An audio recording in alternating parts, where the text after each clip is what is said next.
Hola, ¿qué tal? Buenos días y bienvenidos, autoridades, amigos. Es una maravilla estar aquí en Carrión de los Condes. Un placer para mí. Sabéis muchos de vosotros que yo soy palentino y tengo una vinculación bastante estrecha con el Camino de Santiago. Lo primero porque mi madre era gallega y entonces, bueno, pues desde pequeñito nos hemos dado muchos croques allí en la Catedral de Santiago, hemos puesto la mano, cosas que ahora ya no se pueden hacer, y hemos visto muchas veces el Botafumeiro y hemos caminado bastante por el camino. La segunda vinculación es que mi mujer... ¿No se está rozando esto? Bueno. La vinculación es que mi mujer... cuando nació, su padre, mi suegro, estaba haciendo el Camino de Santiago y le pilló justo por Pasado de León, por cerca del santuario de Nuestra Señora del Camino, y dijo, pues qué mejor idea que llamar a mi hija Camino. Entonces, claro, mi mujer se llama Camino. Yo cuando la conocí dije, ¿y cómo se llamará de nombre, no? Cosas que pasan. Y bueno, pues en mi casa hay un camino, evidentemente, no tiene veneras en el suelo de metal ni flechas amarillas. Bueno, alguno de mis hijos ha pintado alguna flecha de vez en cuando, pero es normal. Y luego la tercera vinculación es una vinculación profesional ya, como periodista. ¿Os acordáis de los fastos del 92, los Juegos Olímpicos, luego la Expo de Sevilla? Pues en el 93 se tomó la idea de hacer un Camino de Santiago más conocido, un Camino de Santiago mejor, por así decirlo, y a nosotros, a los periodistas, nos encargaron, desde Galicia en concreto, hacer reportajes. Y yo estaba con la revista Panorama y me mandaron el día 2 de enero 15 días a recorrer todo el camino, bueno, desde Roncesvalles hasta Santiago, para entrevistar a peregrinos. ¿Qué ocurrió? Que encontramos solamente a 10 peregrinos en todo el viaje. Fue algo sorprendente, algo que hoy sería impensable.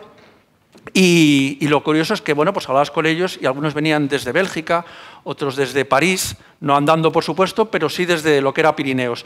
Bueno, es curioso que, te decía muchos que se perdían por el camino, no estaba tan bien señalizado, y como recuerdo que decía incluso Forges, el gran humorista, decía, el primer milagro de Santiago fue conseguir que un peregrino llegara a Compostela sin perderse. Eso ha cambiado ya bastante.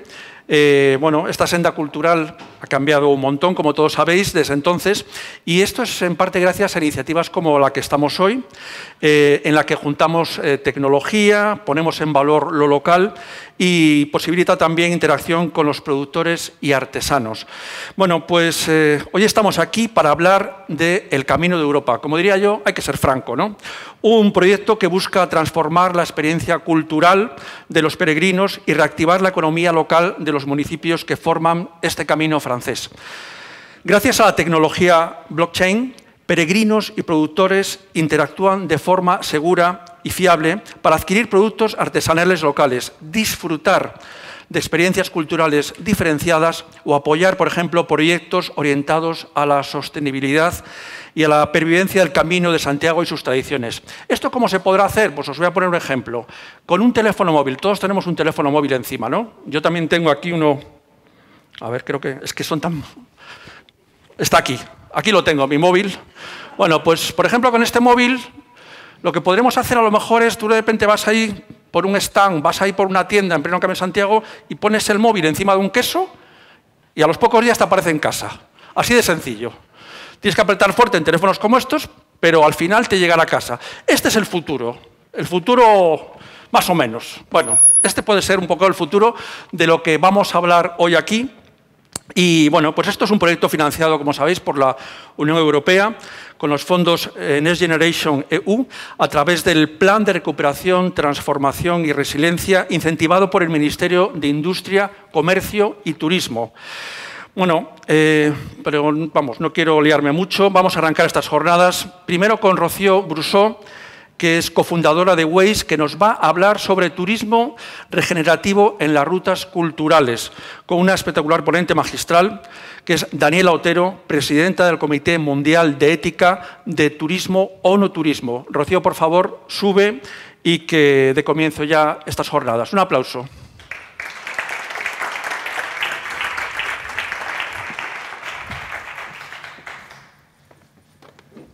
Hola, buenos días a todos. Muchísimas gracias por estar aquí.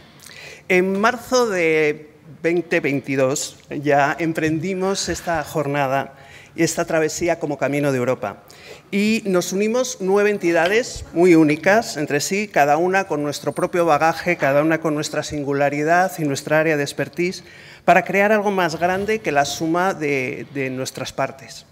Un proyecto como Camino de Europa que fusiona todas estas diversas habilidades en una misión común para nosotros, que es conectar los viajeros y las comunidades locales en una forma que es innovadora, en una forma que es positiva y donde ambos podemos nutrirnos mutuamente y forjar relaciones que esperamos que trasciendan no solamente en el espacio, con todos estos peregrinos volviéndose a sus casas en sus respectivos países, sino también en el tiempo. Y en aquel entonces no teníamos un nombre. Lo nuestro no tenía nombre, literalmente, para lo que queríamos hacer. Y no sabíamos que lo nuestro, por aquel entonces, ya tenía un título, que era Turismo Regenerativo. Este descubrimiento nos llegó un año después, en torno al 2023, y dándonos no solamente claridad acerca de cómo queríamos integrar todas estas diferentes capacidades de sostenibilidad medioambiental, de inclusión, de emprendimiento, de cultura, sino también una mayor responsabilidad en cuanto al impacto que queríamos generar. De alguna manera, nuestras aspiraciones crecieron y decidimos que queríamos convertir a Camino de Europa en un referente para el futuro de lo que el turismo regenerativo podía llevar a las rutas culturales en el mundo. Y bueno, ¿qué es esto de rutas culturales, no? Obviamente, Camino de Santiago es un referente de lo que significa una ruta cultural, pero el concepto fue en su momento ya delineado por Naciones Unidas y son, si quieres, una oportunidad única para que las comunidades rurales adquieran una voz, adquieran una visibilidad a nivel global. Y por eso, hablando de lo global, nos honra muchísimo contar con la presencia de Daniela Otero, como decía Ramón, presidenta interina del Comité Mundial de Ética del Turismo en Naciones Unidas, ONU Turismo. Su generosidad no conoce límites, lo he descubierto desde el momento en que la llamé y se subió al carro de ayudarnos con estas jornadas. Ha recorrido solamente ayer ya 3 medios de transporte desde Málaga para venir hasta aquí. Se ha chutado un atasco de más de 1 hora en Madrid y ha perdido un tren. Todo eso para conseguir estar aquí con nosotros casi 4 días. Entonces, la generosidad de tiempo, pero también la generosidad, desde que la conozco, de llegar a compartir toda la sabiduría que ha ido acumulando y que va a deleitarnos con ella en unos momentos. Daniela nos va a ofrecer una conferencia sobre lo que está detrás y lo que está por venir en el turismo regenerativo. Y nos va a ayudar de esa manera a enmarcar 2 mesas de trabajo en este bloque antes de la inauguración. En la primera, que va a moderar la misma Daniela, se debatirá el turismo sostenible en las rutas culturales y ya en la segunda mesa, que moderaré yo misma, lo que haremos será cómo todo esto se concreta y se hace tangible en el proyecto de Camino de Europa en términos de inclusión y sostenibilidad social y económica. Y gracias a todos por estar aquí una vez más, tanto en persona como la gente que nos acompaña en línea, y por acompañarnos en este camino que nos va a llevar ahora mismo desde lo global de Naciones Unidas, pasando por lo europeo, que nos va a presentar Eduardo, hasta aterrizar en lo local y concreto del proyecto Camino de Europa. Y ahora, sin más preámbulos, tengo el honor de ceder la palabra a Daniela Otero, quien nos iluminará con su conferencia titulada Turismo regenerativo y su impacto en las rutas culturales. Daniela, el escenario ya está.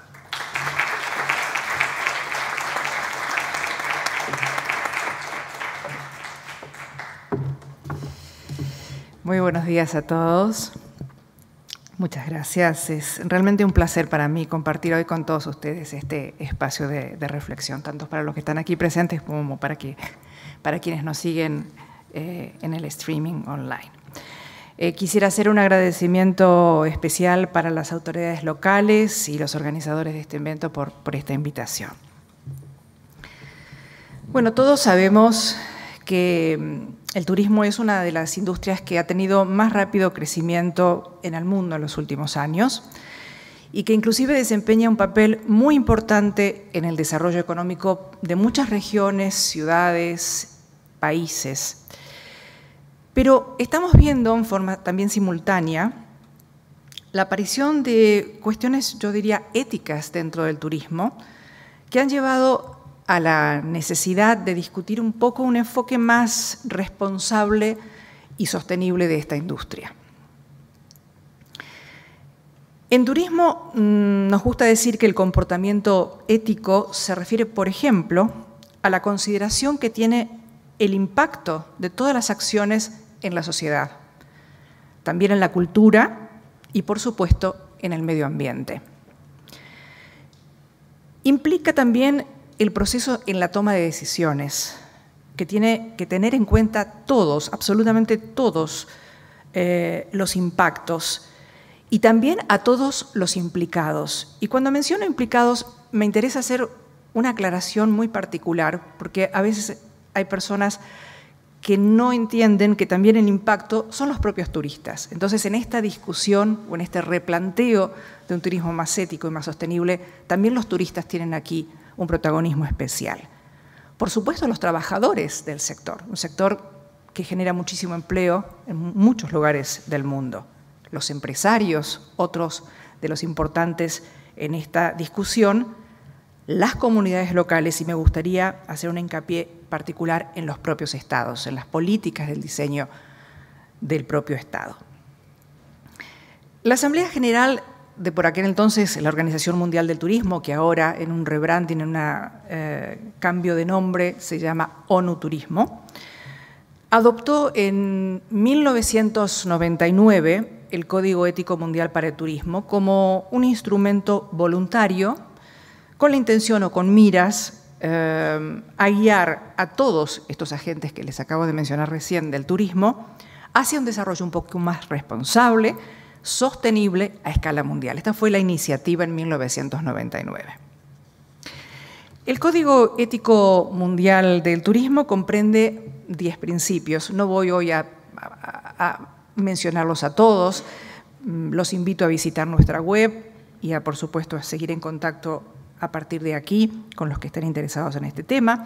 Pero básicamente podría resumirles que estos principios aspiran a maximizar los beneficios del sector turístico y a la vez minimizar el posible impacto negativo tanto en el ambiente, en el patrimonio cultural y en las sociedades que pueda tener el desarrollo turístico.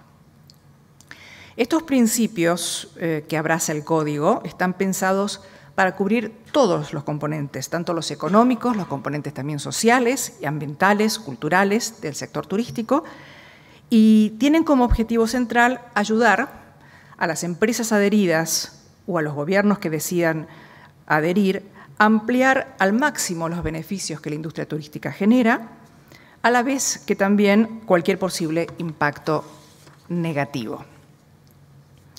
Les puedo asegurar que en los años de vigencia del Código Ético ha demostrado ser realmente un elemento extraordinariamente útil para promover políticas y prácticas responsables y ha sido aceptado ampliamente en el mundo, tanto en el sector público como en el sector privado. Sin embargo, en lo que se refiere, y esto es interesante, a su aplicación práctica en los principios del día a día, que de eso se trata, hemos considerado que un instrumento más vinculante reforzaría la efectividad a nivel internacional y nacional. Por eso, y por esta razón, con miras a fomentar realmente una aplicación mucho más pragmática, más práctica del Código Mundial de Ética, la Asamblea General de la Organización Mundial de Turismo, en el año 2015, inició un proceso de convertir el Código Ético, que como les comenté, es voluntario, en lo que nosotros llamamos una convención internacional jurídicamente vinculante, abierta, por supuesto, en este momento a la ratificación de los Estados miembros de ONU Turismo. Y en estos momentos todos, tanto yo como mis compañeros del Comité de Ética, nos encontramos abocados a lograr este objetivo, que como se imaginarán no es tan fácil. Ayer tuvimos una pequeña reunión informal donde comimos unas tapas riquísimas locales y me preguntaban, bueno, ¿qué es esto del turismo ético? ¿A qué se refiere? Me gustaría ponerlo en valor, pero de una manera muy fácil de entender. Para mí el turismo ético consiste en viajar de una manera responsable, respetuosa, teniendo en cuenta inclusive las necesidades y los deseos de las comunidades que visitamos. y tener en cuenta el respeto al patrimonio cultural de esas comunidades que visitamos. Básicamente eso es el turismo ético. Es evidente que, creo yo, necesitamos trabajar muchísimo para lograr un turismo más responsable. Tenemos que trabajar también en la manera en que transformamos nuestra forma de viajar para intentar dejar, como dije, un impacto positivo en los lugares que visitamos. Y cuando hablamos de turismo sostenible, me interesa remarcar que actualmente nos referimos a 3 ejes fundamentales. El más conocido tal vez para todos es el eje medioambiental. Ya no es una discusión el tema del cambio climático, ya no es una discusión el incorporar una cuestión medioambiental en las empresas o inclusive en los propios desarrollos estratégicos que hacen los gobiernos. Pero el económico es algo que empezó hace algunos años, el desarrollo sostenible económicamente, y por último, el aspecto de la sociabilidad o el aspecto de la sostenibilidad social, que es donde me gustaría hacer más hincapié. Pero bueno, hoy vamos a focalizarnos, como recién comentaban, en uno de los temas que vamos a abordar en esta jornada, que es el turismo regenerativo y su impacto en las rutas culturales. Digo, para traer estos temas aquí, ¿no? A lo que es el entorno de esta localidad y esta zona hermosa de España. El turismo regenerativo se basa básicamente en la idea de que los viajes pueden ser una fuerza positiva de cambio para el mundo. En lugar de agotar los recursos naturales, los recursos culturales de un destino, el turismo regenerativo en realidad busca repensarlo, revitalizar, restaurar esos recursos, así también como mejorar las condiciones de vida de las comunidades locales. Eso es básicamente lo que hoy llamamos turismo regenerativo, ¿no? Que, como decían en la presentación, tal vez mucha gente estuvo trabajando en esto sin ponerle nombre. Pero está bueno ponerle nombre a las cosas, porque cuando las podemos nombrar, le damos importancia, le adherimos valor, empiezan a existir. Por eso existe el lenguaje, en definitiva, y la comunicación. Dijimos que el turismo regenerativo se refuerza por generar impactos positivos, promoviendo la restauración, por ejemplo, de los ecosistemas, la revitalización de la cultura local, la mejora de la calidad de vida de las personas en las comunidades anfitrionas. El turismo regenerativo es una evolución, podríamos decirlo ahora, del concepto de turismo sostenible, que no solo se enfoca en minimizar el impacto del turismo, sino que busca activamente, y esta es la diferencia, activamente mejorar el ecosistema y las comunidades locales que interactúan en esta actividad turística.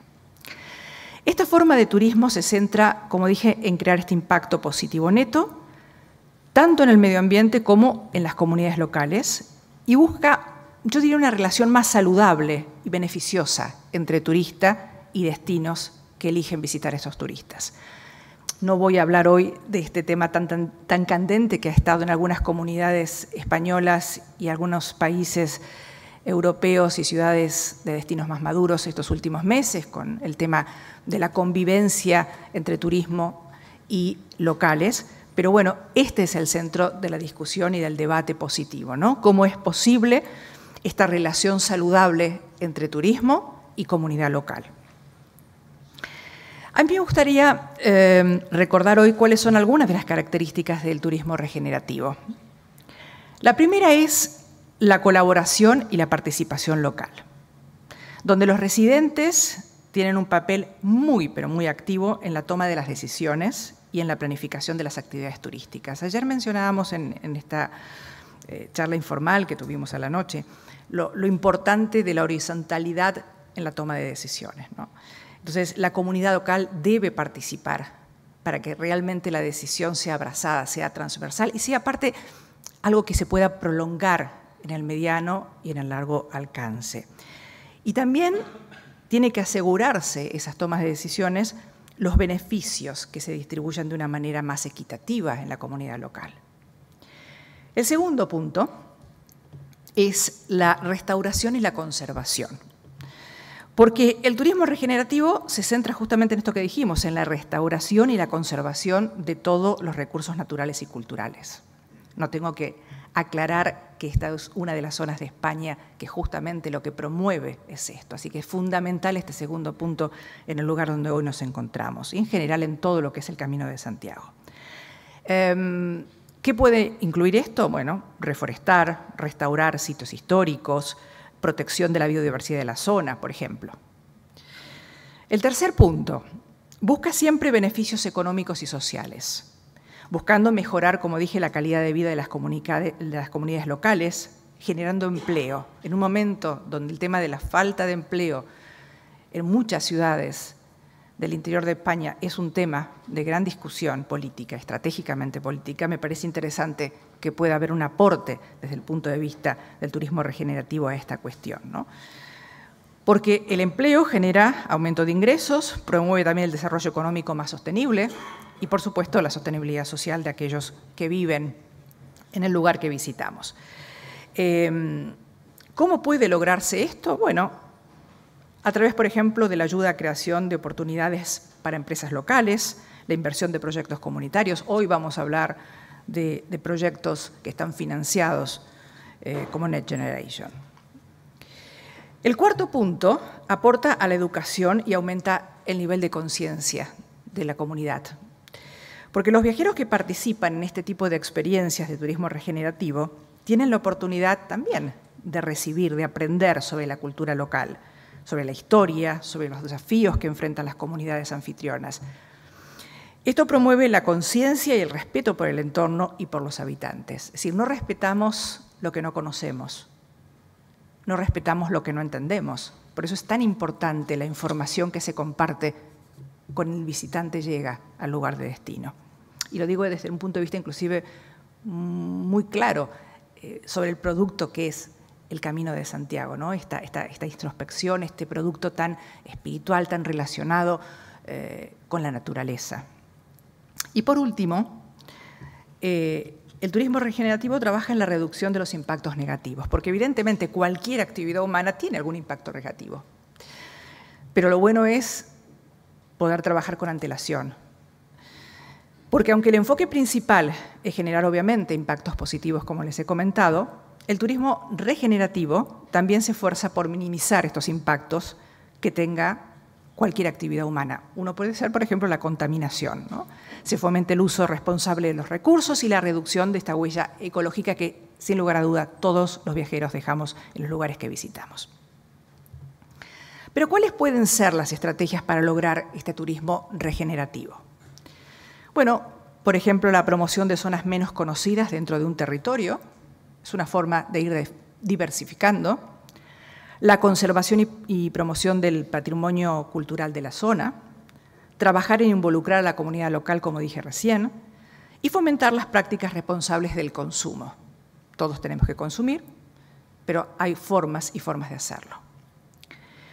Otra clave del turismo regenerativo que me gustaría destacar es que cada población ofrezca realmente lo auténtico, que ofrezca lo que tenga. Lo más genuino, la cultura, su gastronomía, su autenticidad, lo que crean productos que la definan. Ya que crear productos artificiales globalizados, que es una de las tendencias que en los últimos años, lamentablemente, y en la tentación han caído muchos destinos, o crear productos muy a gusto, entre comillas, del turista, acaba por destruir realmente la identidad cultural de los pueblos, que en definitiva es la razón por la cual viajamos, para tener experiencias auténticas. Apostar a estos modelos de turismo regenerativo es un win-win, un ganar-ganar, ¿no? Porque acaba siendo positivo en realidad para todos. Primero porque el turismo ejerce un motor de cambio muy importante, porque permite a la población seguir viviendo en su propio territorio. Recién mencionábamos la España vacía, estos pueblos tan encantadores, pero prácticamente algunos deshabitados. Porque fomenta un modelo turístico que no rompe radicalmente con la cultura local, lo cual es muy importante para mantener las tradiciones, ayuda también al paisaje y finalmente, vuelvo a reiterar, desde el punto de vista social, ayuda a la convivencia. Y el segundo aspecto es para el propio turista, que va a vivir, como dije, una experiencia realmente auténtica, honesta, sin aglomeraciones. Al fin y al cabo, no es lo que todos buscamos cuando viajamos, experiencias auténticas. Y he traído algunos números para poner en contexto qué es lo que está pasando, ¿no? Los resultados del año 2023 indican por primera vez cifras de turismo cultural superiores a la prepandemia. Esto es un dato que me pareció muy interesante. Concretamente, el 18.4% del total de los viajes realizados el año pasado por ocio, por recreo o por vacaciones de los residentes en España fueron iniciados principalmente por motivos culturales, alcanzando el 22.6% en el caso de las entradas de turistas internacionales. Estos números son muy importantes. Por lo tanto, el turismo cultural vemos que va increyendo la tendencia. En conjunto, más de 34 millones de viajes en el año pasado, en el 2023, fueron movilizados por la cultura. Son números realmente muy interesantes. El turismo cultural es considerado además un mercado deseable para muchos países y para muchas regiones, ya que comúnmente se trata de un turismo de alto gasto, realizado por individuos altamente educados y que estimula una actividad cultural en el destino que visitan. Por lo tanto, las rutas históricas pueden desempeñar un papel fundamental para desvelar la historia, preservar la cultura y los activos naturales únicos que tienen los lugares a los que visitamos, estos territorios que encontramos a nuestro paso cuando viajamos. Se pueden convertir en una poderosísima herramienta promocional y son un instrumento sin igual para aumentar la competitividad turística de muchos destinos. Algunos ejemplos conocidos son la Ruta 66, la Ruta de los Fenicios, la famosa Ruta de la Seda y, por supuesto, el mundialmente conocido Camino de Santiago. Me gustaría ir finalizando comentando que el turismo para mí está experimentando una notable transformación, pasando de lo que yo llamo un enfoque más convencional, centrado únicamente en satisfacer las necesidades del turista y obtener beneficios económicos, hacia un turismo más regenerativo que prioriza el bienestar del destino, el bienestar de las comunidades locales, el entorno natural, sin comprometer para esto la dinámica económica o la dinámica de producción. Esto es una tendencia. Ahora necesitamos, obviamente, que esta tendencia sea abrazada por los destinos y las comunidades. Creo que lo más importante es que seamos conscientes de estas cuestiones que estamos conversando hoy a lo largo del día que vamos a poder escuchar para tomar decisiones, tanto a nivel del sector privado como a nivel del sector público, y comenzar cuanto antes a trabajar en un modelo de turismo más ético y de mayor conciliación. Y créanme, incluir estos criterios éticos y de sostenibilidad que hemos mencionado incluso puede mejorar los resultados económicos.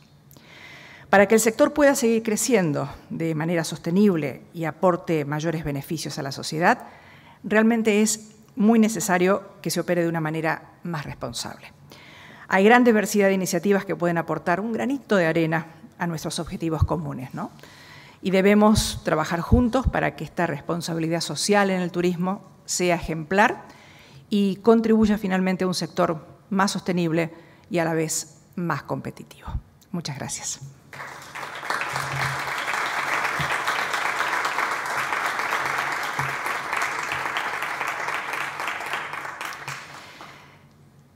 Y ahora vamos a conversar en casos más prácticos, justamente hablando de prácticas en turismo sostenible. Y me gustaría invitar a mis tres colegas, compañeros en esta senda de mejorar el turismo, al señor Eduardo Gómez Casado, que es consejero económico en la representación de la Comisión Europea en España, por favor, adelante. También al señor Florencio Manteca, de Energy Transition in Cities at CENER. Y finalmente, Aichever Imerskos, de la Oficina de Turismo de Pamplona. Ellos serán los que, junto conmigo, vamos a conversar un poco sobre estas mejores prácticas en turismo sostenible.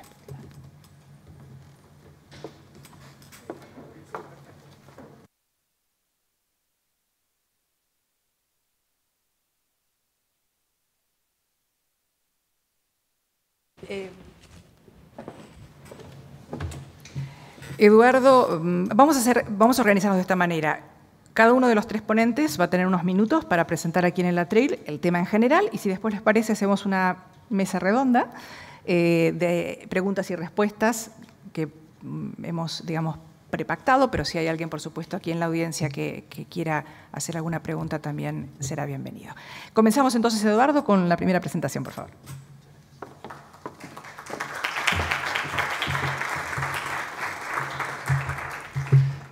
Pues muchas gracias a todos por estar aquí, gracias a Daniela por la presentación, a Rocío y demás organizadores por invitar a la Comisión Europea. No tengo mucho tiempo, así que voy a intentar ser breve.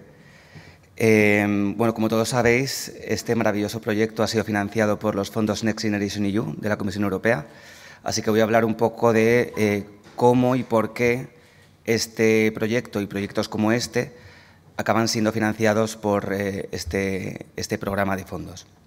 Voy a empezar hablando de la importancia que tiene el turismo para España, que ya ha señalado también Daniela. En el año 2023 el turismo aportó el 13% del PIB español. En el mismo 2023 el PIB creció un 2,4% y el turismo proporcionó el 70% de ese crecimiento. Si no fuera por el turismo, en vez de 2,4 habríamos crecido 0,8, para que os hagáis una idea del turismo, lo importante que es. Y este año todo apunta a que bateremos récords de turismo también. Entonces, ha habido un crecimiento exponencial en el turismo y luego llegó el COVID en el 2020 y, como sabéis, el turismo fue el sector más perjudicado, porque obviamente por falta de movilidad, entonces todo el sector turístico pues cayó a mínimos históricos. Entonces, en la Comisión y los Estados miembros llegamos a la conclusión de que era necesario un programa de fondos para recuperarnos de la crisis económica que estábamos sufriendo. Por primera vez, los Estados miembros, todos, de forma conjunta, emitieron deuda para financiar proyectos e inversiones para ayudar a una transformación de la economía, a una modernización y a que esta economía fuera más resiliente a futuras crisis que puedan llegar. Entonces, en el caso del turismo, vimos que no era simplemente, o sea, el enfoque no era dar dinero al sector turístico para que siguiera creciendo exponencialmente, porque eso no iba a cambiar nada, ¿no? Lo que quisimos desde la Comisión Europea fue que estos fondos ayudaran a que el sector turístico fuera más sostenible, fuera más competitivo y fuera más resiliente. Con el COVID también, pero ya desde antes, vimos que hay problemas. Como decía Daniela, el sector turístico es muy positivo porque da pues, muchos empleos, crecimiento económico, pero también tiene efectos negativos, ¿no? Y hemos estado viendo últimamente que hay comunidades locales que están perjudicadas por el turismo, ¿no? Y bueno, tanto el mercado de la vivienda, la masificación en ciudades como Madrid o Barcelona, también el estacionamiento es un problema importante para el turismo, ¿no? Porque hay épocas del año en el que los hoteles se llenan, hay un turismo enorme y hay épocas en las que no. Entonces, es necesario también hacer sostenible en el tiempo el turismo, ¿no? Y también que España tradicionalmente ha sido un destino de sol y playa y como decía también Daniela, últimamente las tasas de turismo cultural están creciendo y es una buena noticia, pero también desde la Comisión Europea vimos que era necesario diversificar el modelo de turismo español. Entonces, con el Plan de Resiliencia y Recuperación, lo que hicimos fue condicionar los pagos de los fondos a la consecución por parte de los Estados miembros de ciertos hitos y objetivos. Entonces, por primera vez, para que nosotros desembolsemos el dinero, España, en este caso, tiene que llevar a cabo unas reformas y unas inversiones destinadas a lo que decía, ¿no? al crecimiento sostenible, a la transformación de la economía de los diferentes sectores.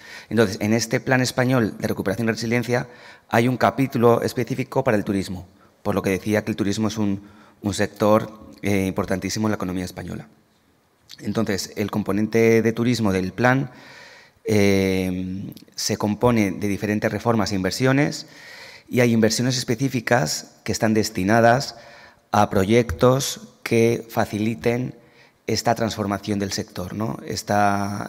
Hacer el sector más sostenible. Pues, por ejemplo,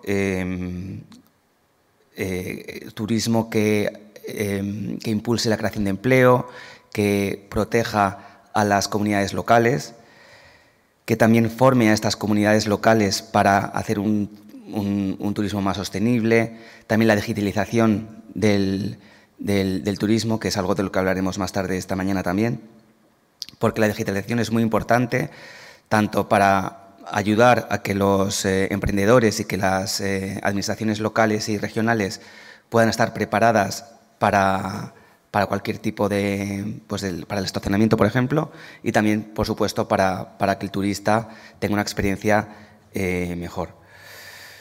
También lo que decía Daniela, y este proyecto en particular es muy interesante porque aporta una nueva visión de turismo, ¿no? Es decir, es la colaboración de diferentes agentes, pues tanto administraciones públicas como diferentes empresas, emprendedores, que es lo que ayuda a que se intercambien pues buenas prácticas, se intercambien información, y pues para llegar a un modelo de turismo más sostenible.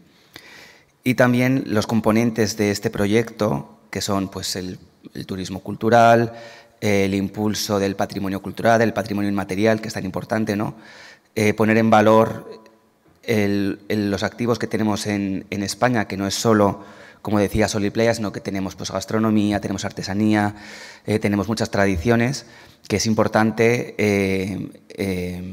enseñar, ¿no? Compartir al turista, pues para hacer un turismo más rico y más competitivo también, ¿no? Entonces, también decir que este proyecto, este mecanismo de resiliencia y recuperación que comenzó en 2020-2021, tiene su fin en 2026, ¿no? Entonces, el plan tiene previsto 10 pagos, ahora vamos por el cuarto, el próximo será el quinto, y como tarde, en agosto del 2026, España podrá solicitar el último pago, que será el 10º pago. Entonces, ahora España, con la Comisión, estamos pues corriendo un poco para realizar todas las inversiones, todas las reformas necesarias, porque a partir de 2026 ya no se podrán hacer más. Entonces, pues es un reto, como comprenderéis, porque es mucho dinero. El Plan Español cuenta con 163.000 millones de euros, de los cuales 3.500 millones van para turismo, pero claro, todo el dinero que no se desembolse en agosto del 26 se perderá. Entonces, pues España es la primera interesada en que todas estas reformas y estas inversiones se aceleren para poder recibir los fondos, pero claro, se tienen que realizar de forma sostenible y de forma efectiva, porque nosotros estamos vigilando para que los objetivos del plan se cumplan, ¿no? Entonces, bueno, pues es un reto muy interesante, y espero que haya quedado un poquito claro, porque a veces que sí que no se entiende muy bien cómo funcionan los fondos Next Generation EU. Y nada, pues estoy atento a sus preguntas, encantado de responderlas. Muchas gracias.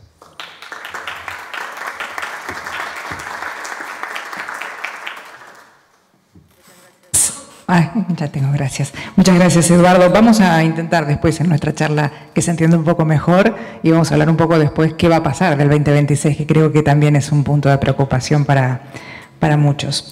Florencio, tu turno. Vamos a hablar un poquito de los aprendizajes del Stardust proyectos y cómo esta idea, este proyecto puede ser aplicable a las rutas culturales. Gracias, Daniela.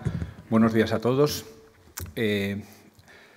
CENER es el Centro Nacional de Energías Renovables, es socio del proyecto Camino de Europa y nuestra tarea es incorporar algunos criterios de sostenibilidad en la experiencia del peregrino a lo largo del camino. Para hacer eso y para hacer las herramientas y lo que estamos desarrollando, hemos aprovechado lecciones aprendidas en otros proyectos, en la experiencia que tenemos de aplicación de estos criterios innovadores, tecnológicos y de sostenibilidad en otros proyectos, sobre todo en entornos urbanos. Y bueno, pues desde la mesa se me ha sugerido que hiciera la reflexión de cómo se podría implementar, aplicar esas lecciones aprendidas de los proyectos en las ciudades, en los entornos urbanos y concretamente en el contexto del turismo regenerativo, ¿no? Y bueno, pues cuando se me pidió que hiciera esta reflexión, lo primero que pensé es que no hay mucho, son bastante diferentes los escenarios. Pero luego lo pensé un poco más y dije, quizá no tanto, ¿no? Por una parte, los objetivos son los mismos. Vivas en una ciudad de 5 millones de habitantes o vivas en un pueblecito de 2.000, los objetivos son los mismos. Que la calidad de vida de los habitantes sea la mejor posible. Y segundo, los desafíos y los compromisos medioambientales que como sociedad tenemos son los mismos. Vivas en Carrión de los Condes o vivas en Londres. Sabéis que como sociedad tenemos un compromiso, la Comisión Europea ha fijado un compromiso, Pacto Verde Europeo, de alcanzar la neutralidad climática en 2050. Eso quiere decir que de aquí a 2050 no puede haber emisiones de CO2. Eso afecta a todos los sectores económicos de Europa y el turismo es uno de los más importantes. Entonces, claro, o sea, los objetivos son los mismos. Quizá la problemática concreta de las ciudades no es la misma que en los entornos rurales, lo cual favorece en los entornos rurales, porque en las ciudades tienen unos problemas urbanos de contaminación, de tráfico, de muchos. Y entonces los proyectos consisten en intentar mitigar los problemas que ya existen, mientras que en el entorno rural esos problemas todavía no existen. Entonces tenemos la oportunidad de planificar las actuaciones, digamos, desde cero, en una situación más favorable. Cosas concretas que hemos aprendido en CENER y que son de aplicación en el proyecto Camino de Europa, os enumero algunas. Las tengo aquí apuntadas en una chuleta por si se me olvida, pero creo que... primero, hablamos de innovación. Esto es un proyecto donde se incorpora mucha innovación en todos los aspectos. Primera lección, la innovación no es fácil. La innovación es una palabra sexy, todos nos gusta decir esto es muy innovador, somos muy innovadores, pero en la práctica innovar es muy difícil. ¿Por qué? Porque innovar significa cambiar, hacer las cosas de una manera diferente a la que se está haciendo. Y dicen que a nadie le gusta que le cambien, excepto a los bebés con los pañales húmedos. Entonces, hay una cierta resistencia al cambio y es una cierta resistencia a la innovación. Si tú le dices a un productor, a cualquier persona, oye, tienes que hacer lo tienes que hacer diferente, eso es siempre difícil. Unido a esto, las estrategias que van de arriba abajo, en el sentido de que alguien en la administración, los políticos, el alcalde, cuando se le dice a alguien hay que hacer las cosas así, a partir de ahora vamos a hacer las cosas así, eso no funciona nunca. Hay que contar siempre con los ciudadanos para implementar los proyectos de innovación, ya sea en las ciudades o en los entornos urbanos. No hay que contarle a los vecinos lo que vamos a hacer, lo que alguien ha decidido que vamos a hacer. Más bien hay que contar con los vecinos para decidir entre todos qué es lo que se va a hacer. Más enseñanzas intentamos, a nosotros siempre nos pasa. Hay un salto muy grande entre la comunidad científica y la vida real. Nosotros, desde un centro tecnológico, estamos en un mundo, intentamos adecuarnos al mundo real y siempre hay un salto que no conseguimos. Entonces, bueno, ¿eso qué quiere decir? Que incluso en los desarrollos tecnológicos tenemos que incorporar conocimientos transversales sociales, humanitarios, de humanidad me refiero, no humanitarios. Y luego, ya para terminar, bueno, dos cosas. Primero, imprescindible encontrar esta transición hacia la neutralidad climática tiene un precio, y el precio, un coste. El coste es muy alto. No podemos pretender en que ese coste lo vaya a pagar la administración pública.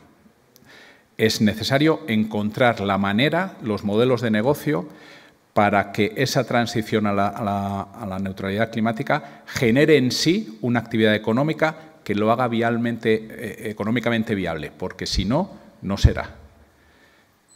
Y finalmente, digamos que el lema del proyecto Stardust y esa aplicación también al Camino de Europa es un poco nuestra forma de hacer las cosas, pensar en grande, un gran plan, empezar pequeño, empezar con una actuación, con un piloto, empezar pequeño, a probarlo, demostrarlo y moverse deprisa y replicarlo. Y eso es un poco lo que estamos intentando hacer en Camino de Europa. Nada más. Gracias. Muchas gracias, Florencio. Después vamos a conversar cómo podemos llevar a la práctica, digamos, en pequeñas comunidades este tipo de proyectos. Eichiber, adelante entonces, nos va a contar un poco la tarea de Dynamic y Oficina de Turismo de Pamplona.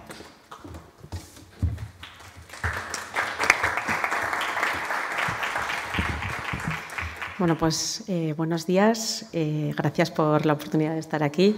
Como os comenta Lorena, yo soy la coordinadora de la Oficina de Turismo de Pamplona. Llevo ya 16 años al mando de la nave, así que bueno, me toca trabajar en primera línea tanto con el Ayuntamiento de Pamplona como con el Gobierno de Navarra.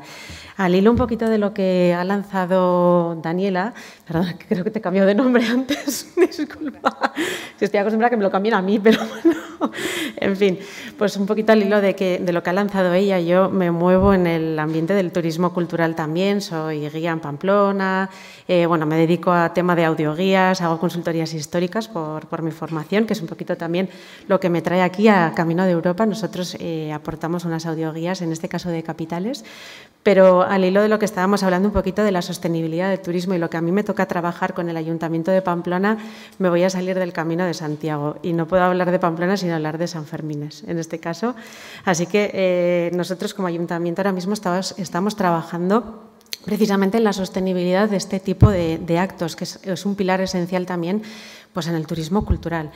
Yo quería insistir un poco, poniendo como ejemplo lo que se está tratando con el tema de Sanfermines y las grandes festividades, cómo se está intentando trabajar la identidad local, cómo se está intentando trabajar la sostenibilidad también sin perder la esencia de algo que tiene pues, mucho sentido, que es añejo, que lo venden de alguna manera en medios de comunicación y que poco tiene que ver con lo que en realidad es para nosotros. Y es un poquito al hilo también de lo que queremos vivir, bueno, pues con esas ideas de mantener nuestra identidad local, de conservación del patrimonio tanto material como inmaterial, ¿no? Que es un poco lo que vamos a tratar aquí también en la mesa. Quería insistir, en este caso ya más al hilo de Navarra, en ese tema de despoblación que también se está tratando, ¿no? Con este tipo de turismo regenerativo, turismo cultural, etcétera. ¿Cómo podemos hacer para huir de ese turismo de masas a la par que tenemos otras localidades que están viviendo despoblación, ¿no? Quien no habla de la España vaciada, yo voy a hablar de la Navarra vaciada en este caso, y cómo podemos hacer para solucionar este tema de una manera sostenible, de una manera regenerativa, manteniendo nuestras tradiciones, poniendo al servicio de ese turismo cultural que, como bien decía Daniela, viene buscando experiencias, viene buscando pues bueno, esa conexión con la comunidad local. Nosotros no soy yo en concreto desde las administraciones, pero se está trabajando desde el Gobierno de Navarra en este caso, en el tema de la regeneración rural, a través, voy a poner el ejemplo en este caso de San Martín de Unx, que probablemente no suene de absolutamente nada y os suene más Olite, que es justo la localidad que está al lado, que tiene un palacio maravilloso, pero nadie se mueve 10 kilómetros más para allá para conocer qué patrimonio hay allá. En el caso concreto de San Martín de Unx, por ejemplo, se está desarrollando ahora mismo una academia de innovación rural basada en el tema del vino. Pasa el Camino de Santiago por Aragonés, por ahí, así que algo podríamos desviar de alguna manera para hacerlo llegar, pero se está trabajando, pues eso, en dos aspectos. Yo quería insistir en esos dos aspectos del mundo rural que también ha mencionado Florencio, con el de las grandes ciudades, de cómo podemos gestionar un turismo cultural de una manera sostenible, que de hecho se está trabajando a través de planes de sostenibilidad en turismo, tanto por el Ayuntamiento como por el Gobierno, y cómo podemos hacer para reflotar esas comunidades que de alguna manera se están quedando pues un poquito en esa España vaciada o en esa Navarra vaciada, a través de proyectos que nos conecten con el patrimonio, que nos conecten un poquito con nuestra esencia y que den valor a todo aquello que estamos ofreciendo. Yo quería insistir simplemente en eso, un poquito en esos dos ejemplos que nosotros tenemos en Navarra, que son como la masificación suprema de las fiestas de San Fermín, como con esa despoblación que estamos viviendo en esas pequeñas localidades que tienen puntos turísticos muy señalables alrededor, que todo el mundo va a esos puntos turísticos muy instagrameables a día de hoy, que parece que vivimos para sacar la foto de yo he estado aquí, pero no terminamos de vivir la experiencia 100%, y cómo lo podríamos hacer, ¿no? Que es un debate que también podríamos ampliamente desarrollar en la mesa. En principio esas son mis ideas, lo dejo aquí. Si alguien está interesado en el tema del turismo cultural, pues atenderé gustosamente las cuestiones, así que bueno, volvemos a nuestra mesa redonda. Muchísimas gracias. Gracias, Etxeber, gracias. Bueno, ahora vamos a tener tiempo, creo, estamos bien de tiempo, ¿verdad? Nos quedan unos minutitos, 5 minutitos. Bueno, entonces no estamos bien de tiempo, vamos a tener que ser muy escuetos, porque realmente vamos a empezar, Eduardo. Tú mencionabas recién el fin de los fondos eres en agosto del 2026. ¿Qué pasa después? Muchas gracias. ¿Funciona? No. Sí. Ah, vale.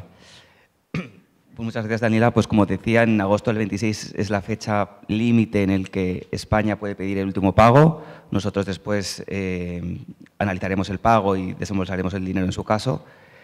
Pero después, bueno, siempre ha habido fondos estructurales, fondos de cohesión en la Unión Europea, que son diferentes, porque el objetivo no es tanto transformar la economía europea, sino simplemente ayudar a territorios pues, rurales, para poder cerrar la brecha entre lo rural y lo urbano. Entonces, en este caso, por ejemplo, sí que aplicaría a este tipo de turismo. O sea, siempre ha habido fondos europeos para el turismo rural, para apoyar el patrimonio material e inmaterial. Entonces, siempre va a existir esa línea de financiamiento. Exacto. Bueno, nos deja más tranquilos. Sí. Florencio, tú mencionabas la transición energética y la comparación entre lo urbano y lo rural como una forma de trabajar casi en una sostenibilidad preventiva, por decirlo de alguna manera. Pensaba cuando tú hablabas en esta idea que tal vez sea interesante para las comunidades locales, las pequeñas villas, los pequeños poblados, de la economía circular, como una manera muy práctica de poder llevar a cabo esto, porque la economía circular es una manera muy económica de beneficiar y poder hacer esa transición a la sostenibilidad. ¿Cuál es la opinión tuya desde el aspecto técnico? Sí, efectivamente está absolutamente alineada. Toda la circularidad asociada a cualquier tipo de proceso y actividad económica, en este caso el turismo, por una parte tiene unos beneficios económicos y por otra parte tiene unos beneficios medioambientales.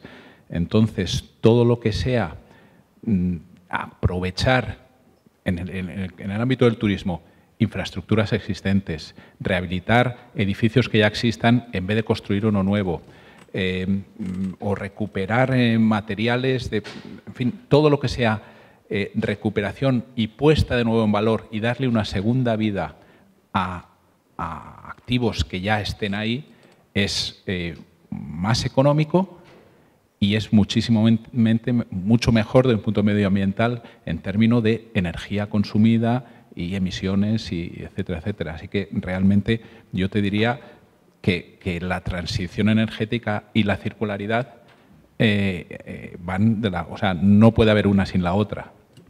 Es muy interesante para comunidades pequeñas hablar de economía circular. No es el tema hoy de la mesa ni de este encuentro, pero creo que es a quienes nos están escuchando aquí y vía streaming un tema interesante para explorar, ¿no? El consumo de la circularidad también, de lo local, del entorno, este aprovechamiento del recurso. Bueno, será pendiente para otro encuentro. Bueno, y finalmente, Eichiber, yo mencionaba, porque me llamó la atención antes de venir aquí, busqué datos obviamente que nuestra oficina de estadísticas tenía, y este impacto importante en el turismo cultural, este crecimiento importante en el turismo cultural, habla yo creo que de una madurez del tipo de turista que estamos recibiendo en España. Para aquellos que no lo saben, España es el segundo lugar del mundo más visitado. El primero es Francia, el primer país que recibe la mayor cantidad de turistas. El segundo es España y el tercero es Estados Unidos. O sea que España se ubica en el segundo puesto a nivel mundial de la cantidad de turistas que recibe. Con lo cual, esta tendencia del aumento del turismo cultural me parece más que interesante. Yo sé la respuesta, pero quiero que lo comentes tú, que eres especialista en este tema. ¿Qué características tienen estos turistas que vienen con un interés más cultural? Al menos desde la experiencia propia de lo que yo vivo en carnes, son generalmente personas de un nivel educativo, como tú bien has mencionado antes, elevado, que generalmente no suelen mirar el bolsillo, es decir, no tienen inconveniente en pagar por las experiencias que ellos van a disfrutar, vayan a vivir, porque les parece como enriquecer el espíritu o el alma una cosa impagable, por lo tanto no tienen ningún problema. Suelen ser un perfil, además, de mediana edad, al menos, bueno, pues un poco el caso de Pamplona, ¿no? Lo que nosotros estamos viendo también un cambio en la tendencia del turismo. Y es verdad que a lo mejor, pues eso, pincharíamos un poquito en el llegar a personas más jóvenes o algo así, porque son como perfiles muy, muy específicos que siempre tienen alguna formaciones altas, unas inquietudes culturales bastante elevadas, que buscan inmersión en el territorio, no quieren aprender de lo local, quieren vivir experiencias que el turismo mainstream pues tal vez no les puedan dar, ¿no? Y están dispuestos a disfrutarlas, a pagarlas y a buscar algo diferente, de salirse un poquito de Olite a San Martín de Tours y poder vivir otro tipo de experiencias. Sí. Bueno, ya estamos sobre el tiempo. Quiero agradecerles, por supuesto, a los tres la aportación interesante. A lo largo del día seguramente podremos ir conversando, seguiremos completando y aprendiendo del resto de los ponentes. Y a modo de cierre me gustaría decir que también las nuevas tecnologías tienen como una doble faceta, ¿no? Es decir, obviamente son importantísimas porque cuando tenemos buena información podemos tomar buenas decisiones. Es decir, hoy conocemos todos estos datos que hemos compartido, a lo largo del día seguiremos compartiendo, estadísticas, nos permiten tomar mejores decisiones. Pero también tienen el desafío de que convierten a los lugares en postales. Entonces, esto que tú mencionabas de las redes sociales, ¿no? Es el lado B de la misma moneda. Entonces, a veces no son las herramientas, sino lo que hacemos con ellos, lo importante en este tema del turismo. Bueno, muchísimas gracias. Espero que haya sido por lo menos el puntapié inicial para el debate del día de hoy y le doy paso entonces a ti. ¿Sí? Gracias. Un aplauso para los cuatro por poner luz en un tema tan complicado. Muchísimas gracias. Bueno, ahora vamos a arrancar otra nueva mesa redonda. Vamos a hablar de inclusión y emprendimiento. Le voy a pedir a Rocío, por favor, que suba aquí. Bueno, pues es inclusión y emprendimiento en el camino, donde vamos a hablar, entre otras cosas, bueno, pues de personas, vamos a hablar de productores, de emprendedores y bueno, ese entorno rural en el que estamos. Bueno, el camino ofrece experiencias muy valiosas y aplicables al entorno personal y empresarial. Para hablar de este paralelismo, pido por favor que nos acompañen aquí al escenario Cecilia Marín Sáez, Cesta Educación y Empresa, Gonzalo Rodríguez Carmona, fundador de Territorio Emprendimiento, y Ángela Bodega Pereira, de la Huerta del Fresno. Un aplauso.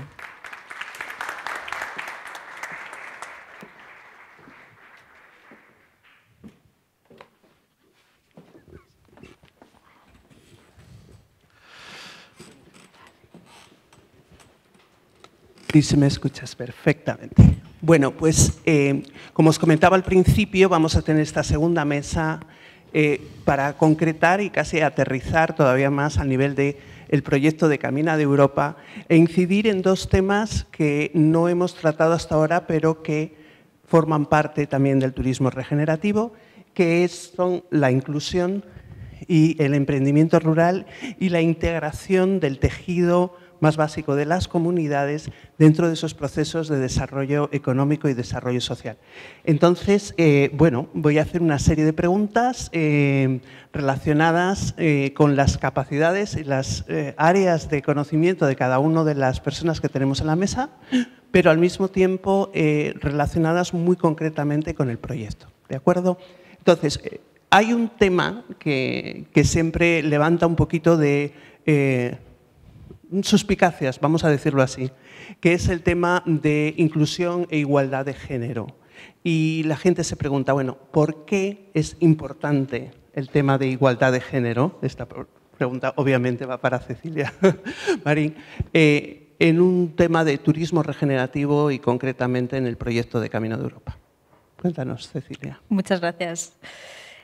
Pues por muchos aspectos, porque al final es que todos son posibilidades. Entonces, aprovechar, al final, un tema de inclusión, un tema de igualdad, incluso de accesibilidad, que está todo muy linkado con la diversidad, lo que ofrece son un mundo de posibilidades en un sector en el que es justo lo que necesita y lo que le puede aportar.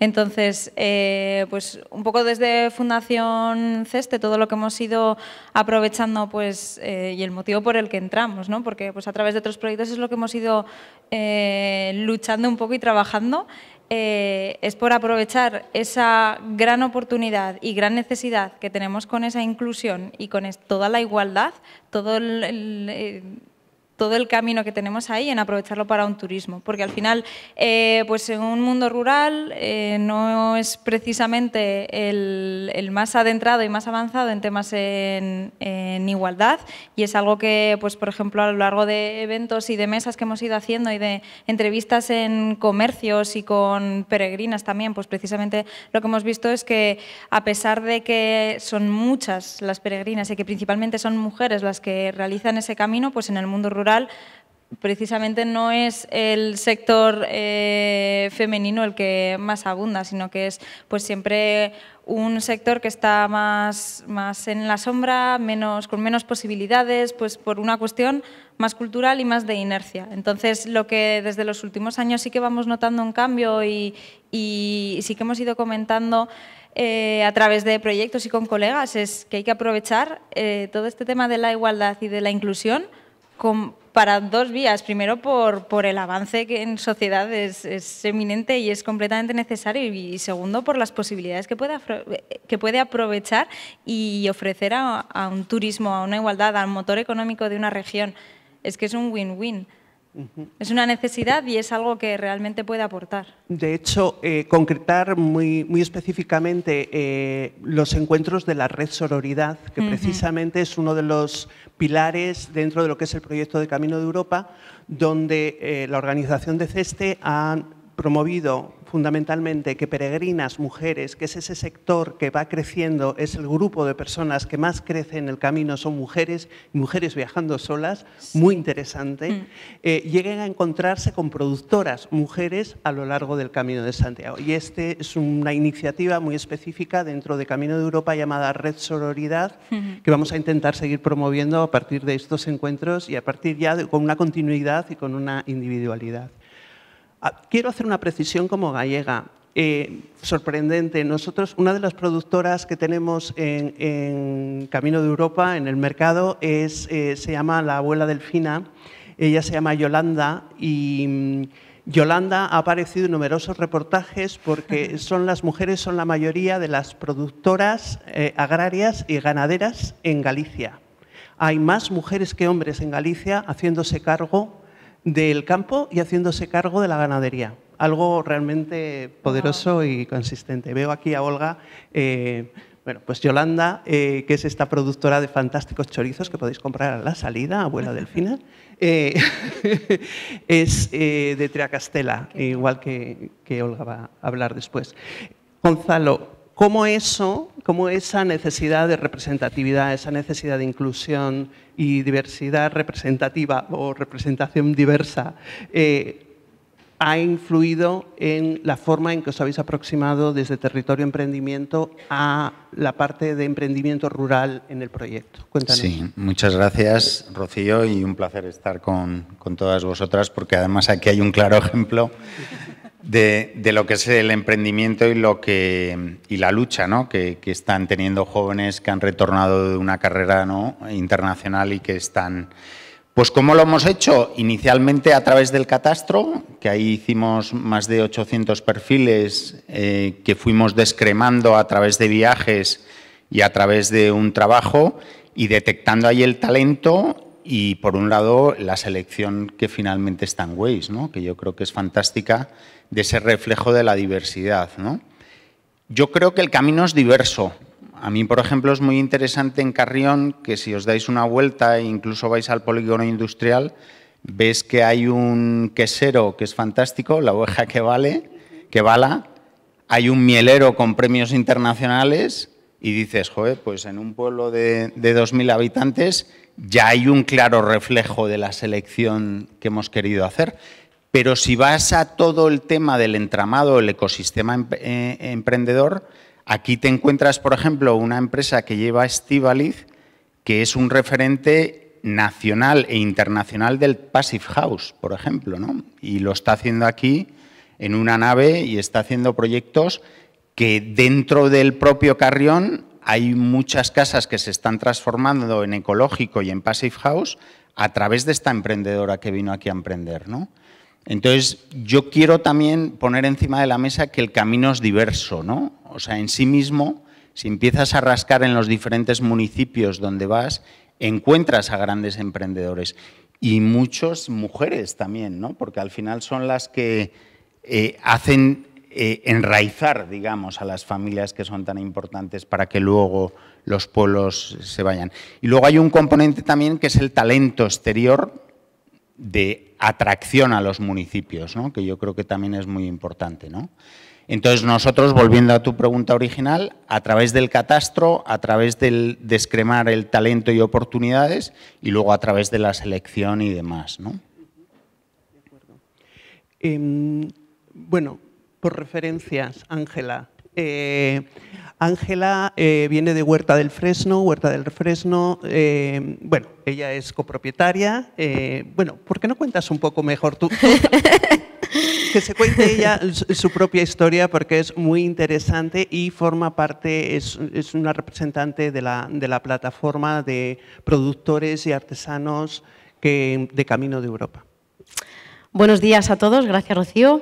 Gracias por la oportunidad que se me ha dado, bueno, el poder estar aquí hoy con todos vosotros y contar un poquito más quién soy y por qué estoy aquí. Que realmente, vamos, me quedé súper contenta cuando vi a Rocío y a Eduardo entrar por la puerta de mi fábrica. Bueno, yo soy la segunda generación de una empresa artesanal, la Huerta de Fresno, localizada en Fresno de la Vega, un pueblo muy pequeñito, apenas somos 400 habitantes, muy cerquita de León capital. Bueno, pues es un pueblo pequeñito, pero yo creo que las limitaciones muchas veces están en nuestra cabeza, porque personas con ilusión, con ganas, somos capaces de crear cosas, es decir, no existen ya solo por las ganas que le ponemos. En la Huerta de Fresno nos dedicamos a la elaboración de conservas vegetales. Tenemos plantación propia, más de 10 hectáreas de diferentes productos y todas ellas las transformamos, las elaboramos y las ponemos en el mercado, ¿no? ¿Qué relación tengo con Waze y por qué estoy aquí? Bueno, pues como decía, quedé súper contenta cuando entraron por mi puerta dando valor a lo que somos en los pueblos, porque la esencia de un país, la raíz no está en la Gran Vía de Madrid, está en nuestros pueblos. Y este proyecto es muy interesante porque conecta a todos estos pueblos, todas las empresas artesanales, toda esta gastronomía única con los peregrinos, que no solo se fijan en qué iglesia más bonita, qué pueblo más bonito, qué gastronomía, no solo van a poder conocer o degustar el menú del albergue, ¿no? que pasan ahí esa noche, sino que son capaces de decir qué gastronomía, qué cosas hay aquí más alrededor, ¿no? En estos pueblos cercanos. También, pues yo, como estoy en un pueblo pequeño, pues lleno de limitaciones y con los recursos muy limitados, he creado pues una plataforma que tiene que ver mucho con todo esto, ¿no? Que al final es acercar todo lo que tenemos en los pueblos a esas personas que de verdad están interesadas en conocer nuestro país, en conocer nuestra gastronomía, en conocer nuestra artesanía y nuestra cultura. Que ojalá no sea solo a los peregrinos, que todos los que estemos hoy aquí tenemos que saber todo lo que elaboramos y tenemos que dar valor a nuestros pueblos y a la gente que de verdad está trabajando en ello y atrayendo a gente de fuera y a turismo a estos. Así que, pues nada más que añadir. Gracias de nuevo por estar hoy aquí. Bueno, uno de los ejemplos más interesantes también de todo lo que ha contado Ángela es el hecho de que ella tiene toda su instalación y todo su trabajo lo está llevando a cabo en una estación de ferrocarril abandonada, hablando de la recuperación. Al mismo tiempo, Ángela, además de todo el trabajar que hemos conseguido atraerla aquí en plena temporada del pimiento. Esto es un logro porque ha tenido que dejar a su hermana trabajando por ella y por la otra persona, entonces te lo agradecemos doblemente. Pero es que además consigue de alguna manera tiempo esta mujer para ayudar a otros a embotar sus propios pimientos y sus propios productos y conseguir comercializarlos y sacarlos al mercado, y ha creado una iniciativa, ha creado un Waze en el Bierzo y en toda la zona de León, incorporando a otros productores y que se llama Red Pepper, ¿no? Sí, esta plataforma que se llama Red Pepper, pimiento rojo, ¿no? Ya que soy una productora de pimiento morrón de Fresno, pues me da mucha pena porque conozco a mucha gente joven, muchas mujeres jóvenes que tienen su quesería, que tienen su taller de artesanía, que elaboran miel, que elaboran embutido, que no son capaces de llegar a ese cliente de verdad que valore ese tipo de producto, ¿no? Entonces, yo he decidido ayudar a estas empresas con que tengan la misma filosofía que la mía, que sean empresas artesanales en entornos rurales. He conectado todas, o bueno, intento conectar a la mayoría de ellas, ¿no?, que cumplan este perfil, agruparlas todas y ponerlas en esta plataforma de Red Pepper para que esas personas puedan conocernos, puedan conocer lo que tenemos en los pueblos de León.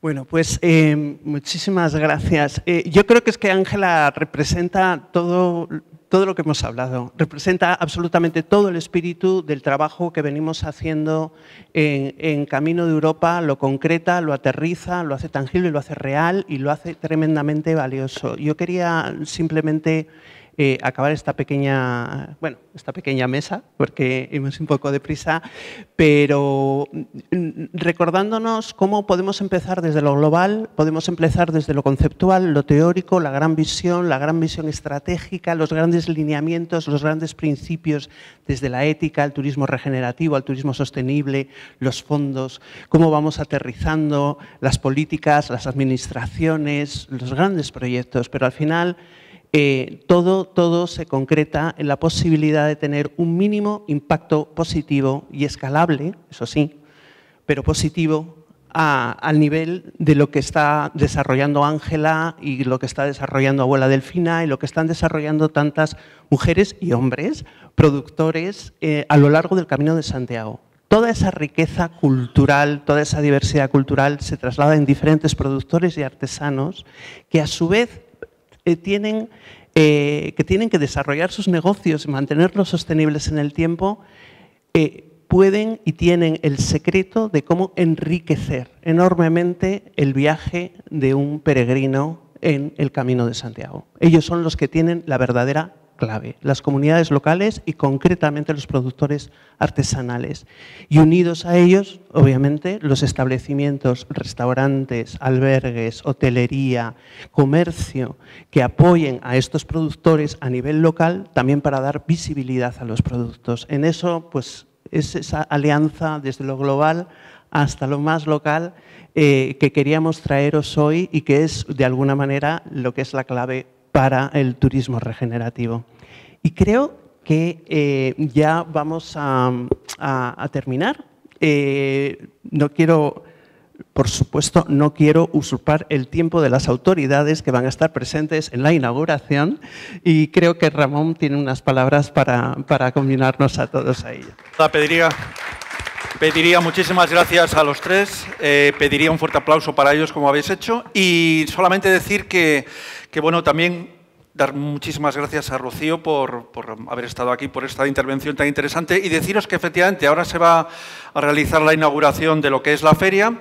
Después, a la 1, tendremos una mesa redonda sobre tecnología, turismo y tradición. O sea que a la 1 nos vemos aquí todos y ahora vamos a disfrutar de la feria. Muchas gracias. Tu abuela ya ha cogido las semillas. No.